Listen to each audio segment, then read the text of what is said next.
Hi, I'm Mark, and today I'll be bringing you a review of the Samsung Galaxy S5 Neo, which giffgaff sent me a couple of weeks ago to try out for you guys and bring you a review.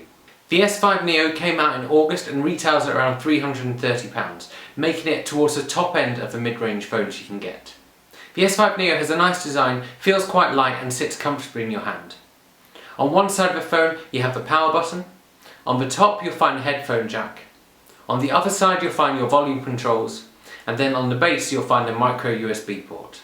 The back of the phone is removable, which means if you want to change the battery in the future you can. This also allows you to add a memory card. Just make sure the back is clipped back in properly to keep the phone waterproof. The front of the phone has a really nice looking 5.1-inch full HD screen, which I found was really responsive and looked great as well. The phone has an octa-core 1.6 GHz processor with 2 GB of RAM, which means whilst it isn't the fastest phone out there, it has no problems with day-to-day use and switching between apps. The phone also comes with 16 GB built-in memory, plus a memory card slot allows you to add a further 128 GB using a micro SD card if you'd like to. Of course, the phone also has built-in Bluetooth, Wi-Fi, NFC and is both 3G and 4G ready. Battery life on the S5 Neo is reasonable as well, and I found it could take quite a lot, although realistically you'll still be charging it once a day. The S5 Neo has two cameras. The front-facing camera is a reasonable 5 megapixel camera, which is ideal for selfies and Snapchat. This camera can also take full HD video. The rear-facing camera is a more impressive 16 megapixel camera with autofocus and LED flash. I quite liked the results from the camera, but they weren't quite as good as I expected.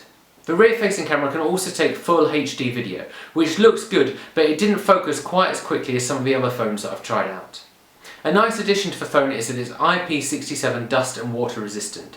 This means you don't have to worry about showers, just make sure that removable back is clipped on first. The S5 Neo runs Android Lollipop, which works really well on the device. The built-in apps make it easy to make calls, send messages, get directions and browse the internet. The media apps also make it easy to browse your photos. Videos look great on that HD screen, and the audio player is nice and easy to use too. Alongside the phone, giffgaff also sent me a KitSound Mini Buddy portable speaker to have a go with, and hooked up to the phone I thought it sounded pretty good for such a small and cute speaker. Samsung have also bundled their health app onto the phone, which is designed to link up to their accessories, but also lets you track exercise and measure your heart rate using the heart rate sensor on the rear of the phone.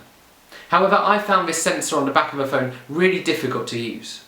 Of course, you also have access to the Google Play Store, which gives you a huge range of apps you can download, including apps to check the news, play games, or see how much data you've got left on this month's goodie bag.